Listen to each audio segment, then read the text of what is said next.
G'day folks, welcome to this playthrough of the Storming Gold introductory scenario from The Greatest Day, Sword, Juno and Gold Beaches, The Battle for Normandy Volume 1.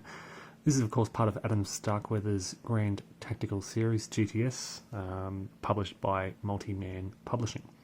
Now I'm still getting to grips with this, both this title and the series as a whole. I'm by no means a veteran, still learning, gradually, very slowly, in fact, working my way through the learning and introductory scenarios. Now, I know in the report you're about to watch that I get a few key rules wrong. I know that in the early parts of this video, I miscalculate the command point gains, and I complain about how I don't have enough command points. Don't worry, I do fix that later on.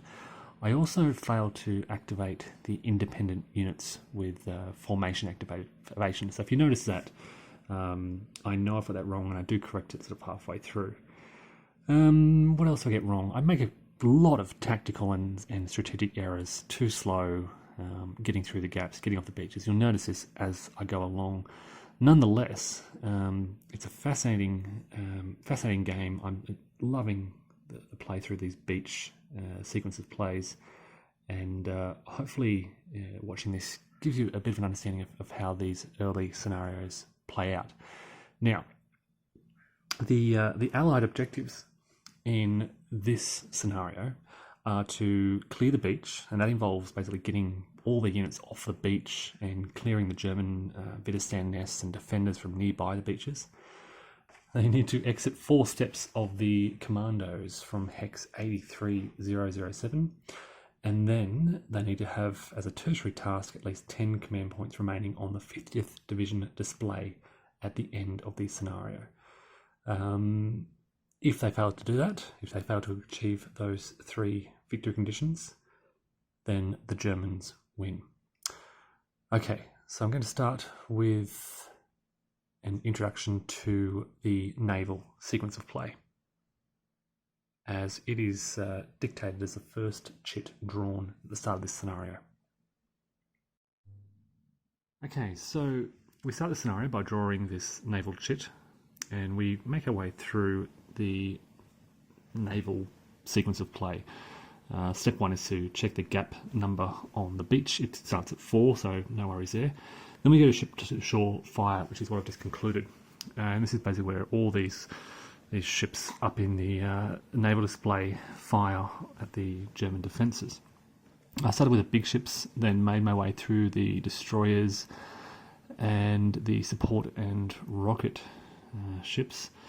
And the big ships had a lot of success. You can see what I've basically done is tried to barrage all those, place barrages on most of those defenders.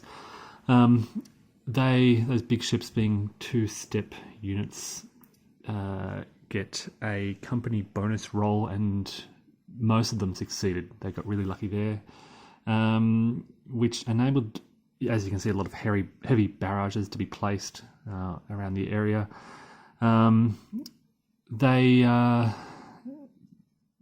got a lot of, I guess, suppression hits, and then some of the DD flotillas followed up and eliminated these 0-step units. My understanding is, and correct me if I'm wrong, that suppression doesn't eliminate a 0-step unit, but a cohesion hit will.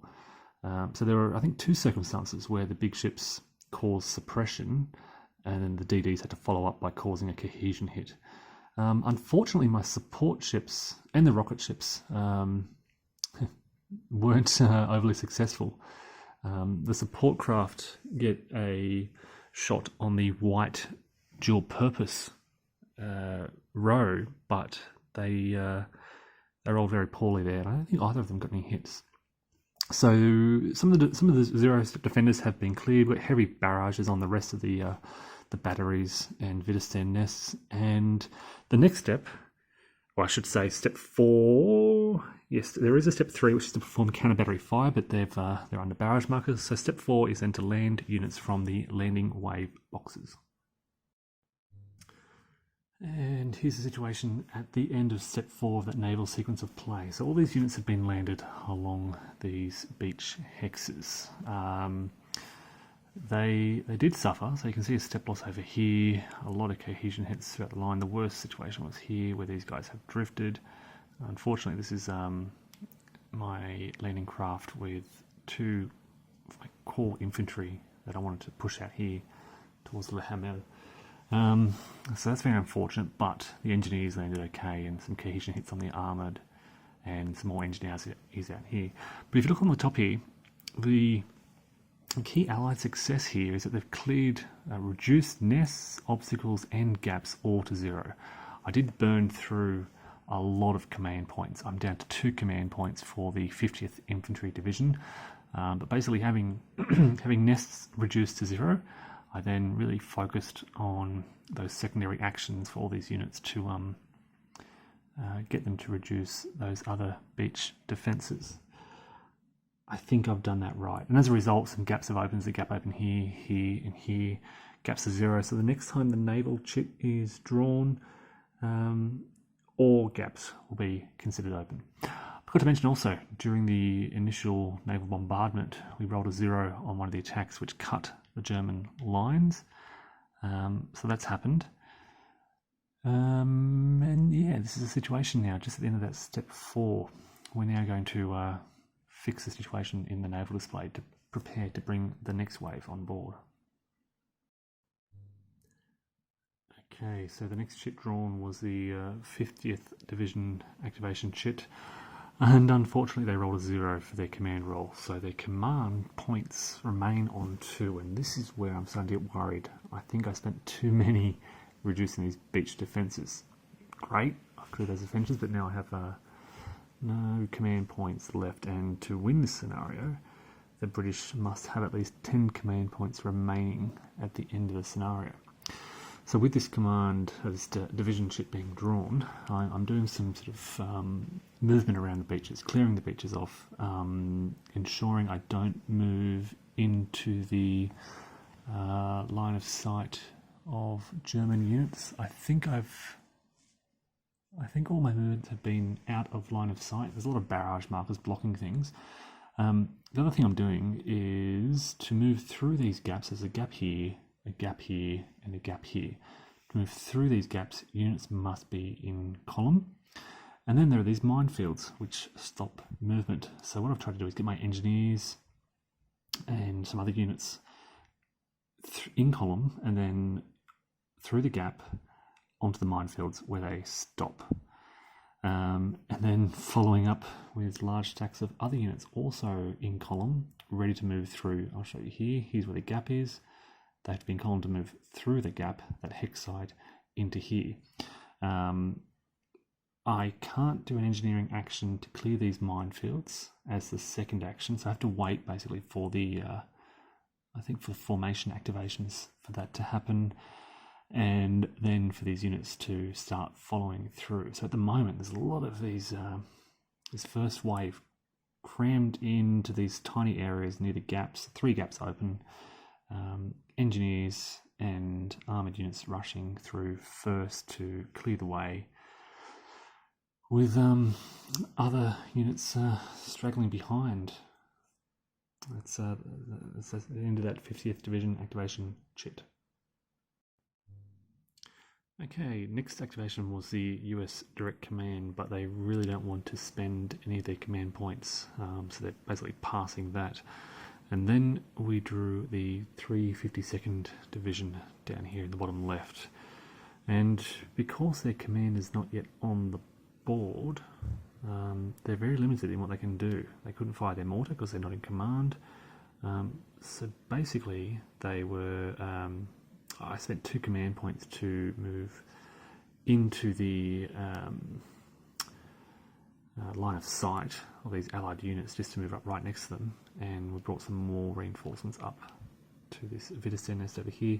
These guys holding the X point off to the left there in case the allies move around to the east a bit more, but that's it, pretty quiet for the 352nd. Okay, the next chit drawn was again the naval chit, and this was a much faster sequence of play with all the beach defences down to 0. The next wave landed pretty easily, and the naval fire was pretty uneventful. We did eliminate the Mount Fleury battery, which I think was here, and we've caused a cohesion hit on these German defenders. They were spotted now by Allied units. They need to roll a 6 or less, which they did on a number of these ships. I think there were maybe 1 or 2 failures, but that's about all. And that's about it. It was pretty quiet. A lot of failures, I should say. A lot of these big ships, which did really well with their company bonuses earlier, failed their company bonuses this time around and rolled pretty poorly. So it's kind of the complete opposite of that first naval chit that was drawn. So this is a situation at the end of that naval chit, the second activation of the 0700 turn.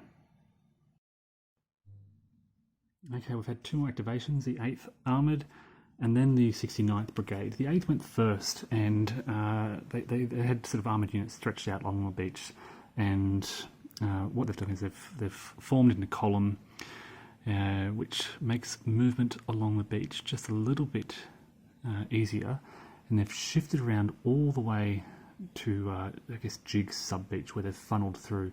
The gaps are now all open because of that naval chit that I drew earlier, and they'd be coming through this gap here. So you can see this line of columned units here. These are the armoured units. You can see the sort of hint of green under there from the 8th Armoured Brigade, forming a line through here as they funnel through this gap, all in column.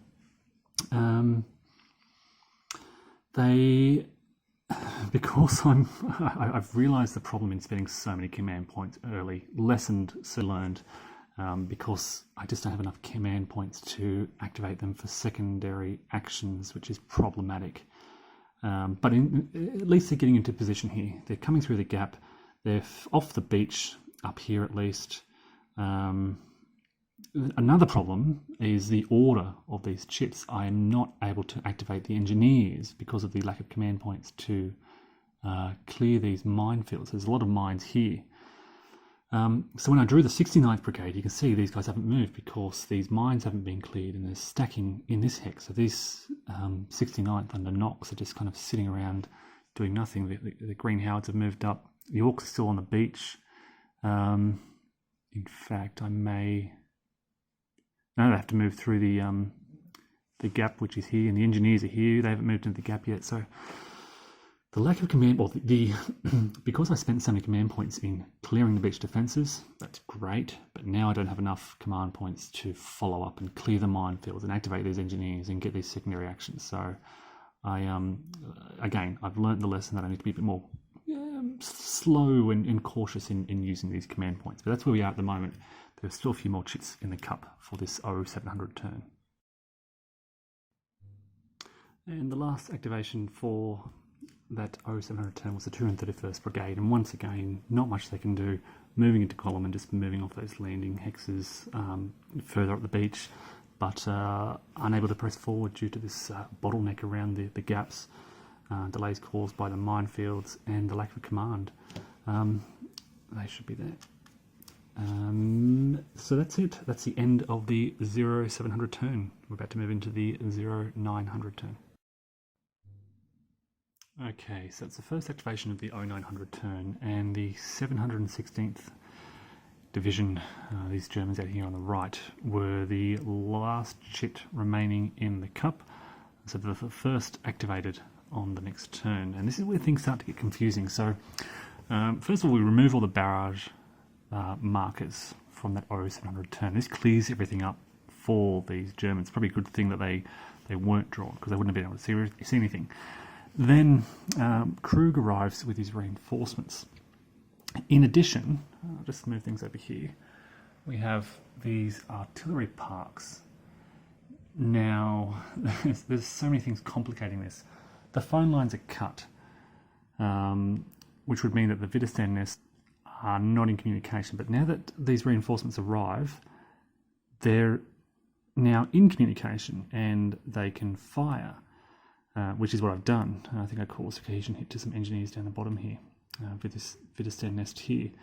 These guys don't have a line of sight, they're blocked there.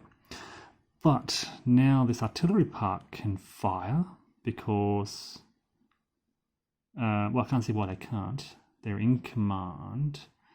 If you can see some reason why they can't, let me know. But basically, they weren't very successful anyway. I rolled to put them in command. This is the other thing. So to spot, sorry, and they rolled pretty well. Two of the units first of all, the Crepon battery and this third artillery battery, they were both successful, rolling very low. Then I rolled for the Merfontaine battery, and they also succeeded.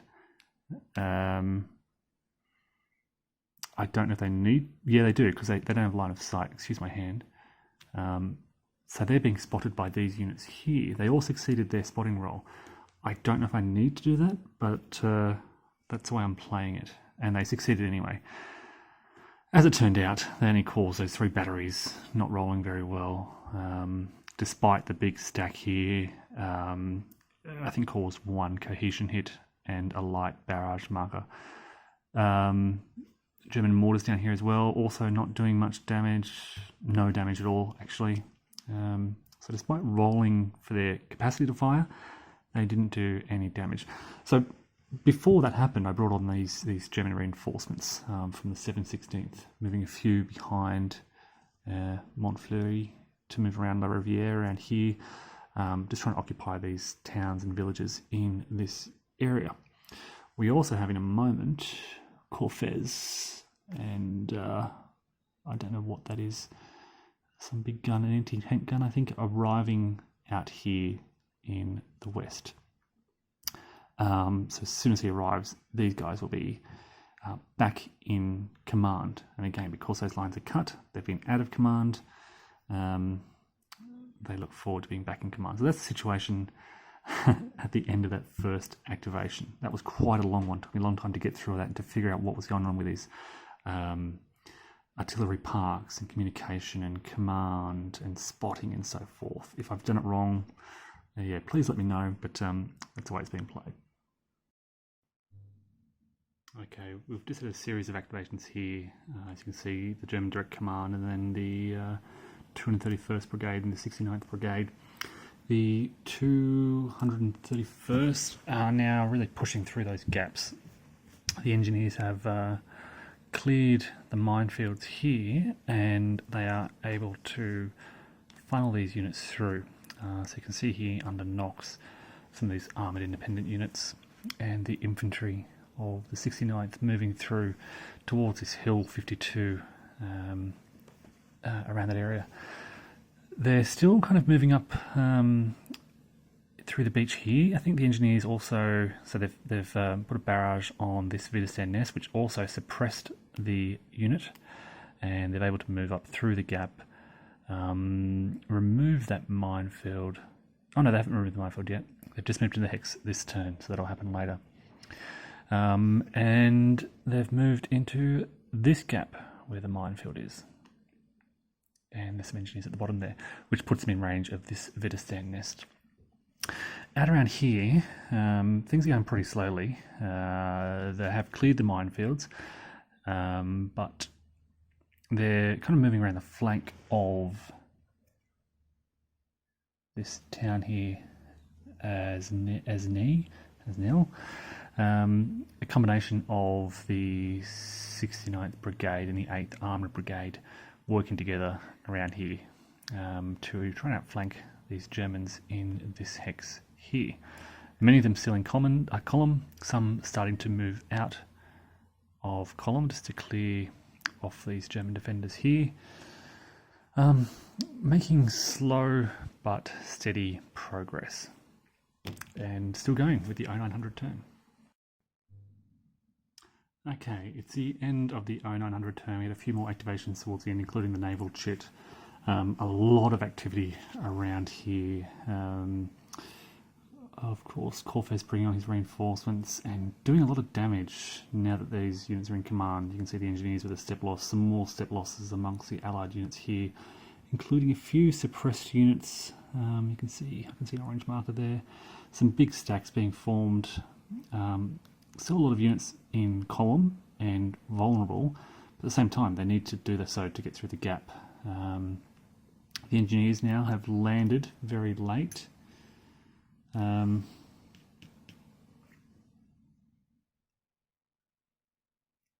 don't know. They've got one turn left to leave the map. I don't know how that can be done.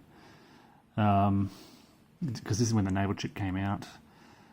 Another little mistake I realised just now is that this is a marsh hex, and tracked units are not allowed to move into that hex, which means that these armoured units, I guess they could have come here and then followed that little path, that red line, which is a connecting road, which I think will facilitate their movement into the marsh and then onto there. So that's not what they did, but it was doable via a different route. Everything's really slowed down as these stacks have started to form.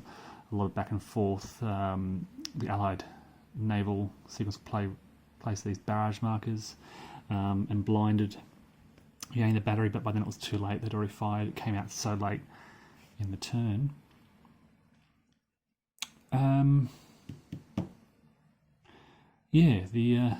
The Allies are certainly in trouble. Okay, I'm a few activations into the 1100 turn on the 6th of June, and I've picked up a pretty critical error, and that was when, it's been some time since I played this, and when I was doing the command point roll, I wasn't adding the command rating to the roll. So I've just fixed that up, and now the 50th Division have a lot more command points than they should have. So the issue with command points has been resolved. They're hopefully going to be okay. What's happened since then is we had their activation, and we then had the 716th Division activation. 50 Div managed to launched a few attacks over here, heavy barrage, which eliminated that zero-step Wittgenstein nest, and some barrages over here. This is using their some command points for second activations now that I have these extra command points, just blinding those more critical units. Actually, to be honest, now that they're all adjacent, it probably doesn't matter too much, but it will at least reduce their fire rating. And then 716 activated, but they didn't do too much. It should not be there. I think, what did they do?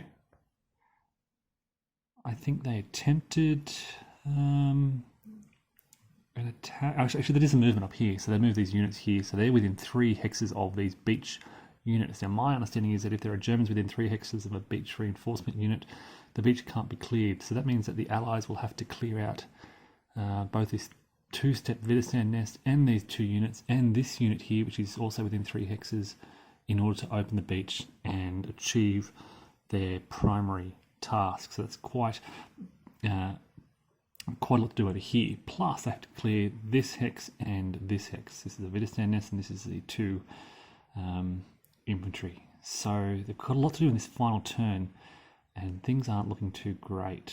The Royal Marines then activated, and well, there's this big block. They have to exit the hex here. So they've moved around. I think I placed them largely here on this road, but I don't know how to get them off. So basically they landed late in the last turn. This is their first activation, and they've moved here.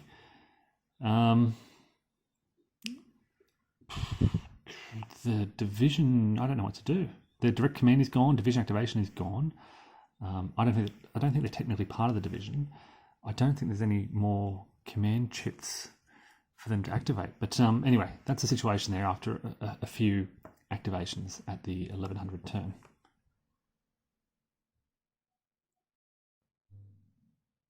All right, folks, here we are at the end of the scenario.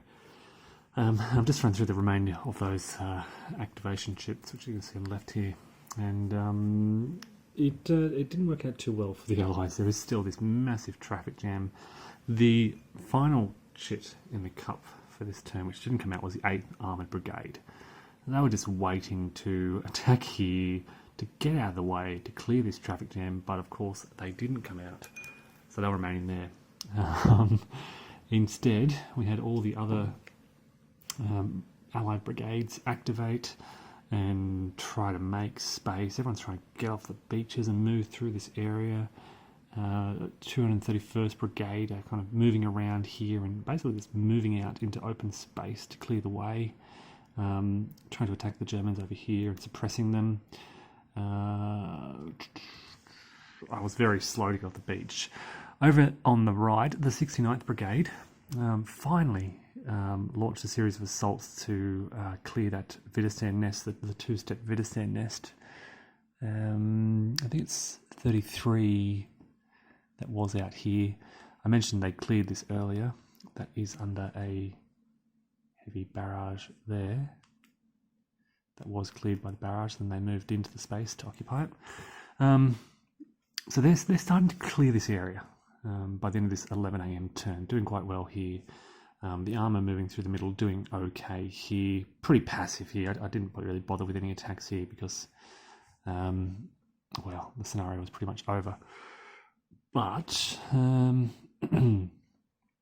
that is the end of the scenario. Now, the Allies haven't cleared the beach, as I said, because there are still Germans in proximity to those reinforcement hexes. They didn't achieve their primary task.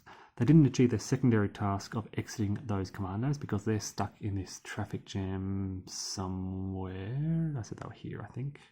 No, are they over here? No, here they are in this stack here.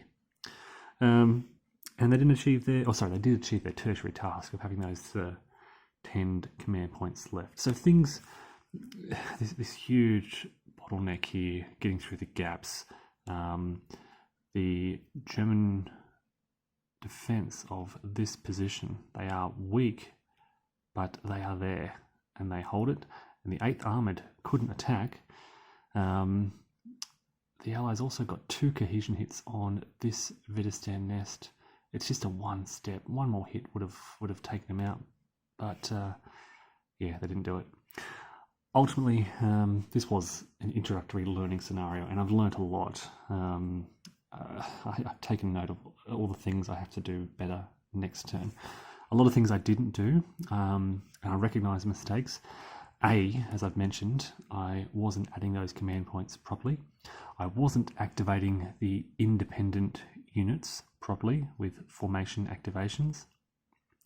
I probably could have been doing a lot more with those independent units in terms of attacking these German positions. I was probably a bit too passive and slow, and thinking that, once I make my way through the gap, I'll be able to overwhelm them. I relied a lot on the 69th, sorry, not the 69th, the 8th Armoured in that last turn, and that shit was never drawn. Too slow to clear the mines, which of course halts everyone who tries to move through. What else? There are a few other little things that I did wrong. I don't know if I did the right thing by clearing those speech defences on the first turn. It was nice. It certainly made the subsequent waves easier and a lot quicker. I don't know if I should have targeted the German artillery parks with my fleet on my naval display up here. My understanding is you can target them with your ships. Maybe I could have to put them out of action. Maybe that's what I should have done. But again, this is where the naval chit came out. 352nd was last, and again I didn't bother because the scenario is over. But there you go. It is a German victory in this introductory scenario. That's of Storming Gold. This is, as I said, introductory scenario 1, Storming Gold from the Greatest Day, Sword, Juno, and Gold Beaches.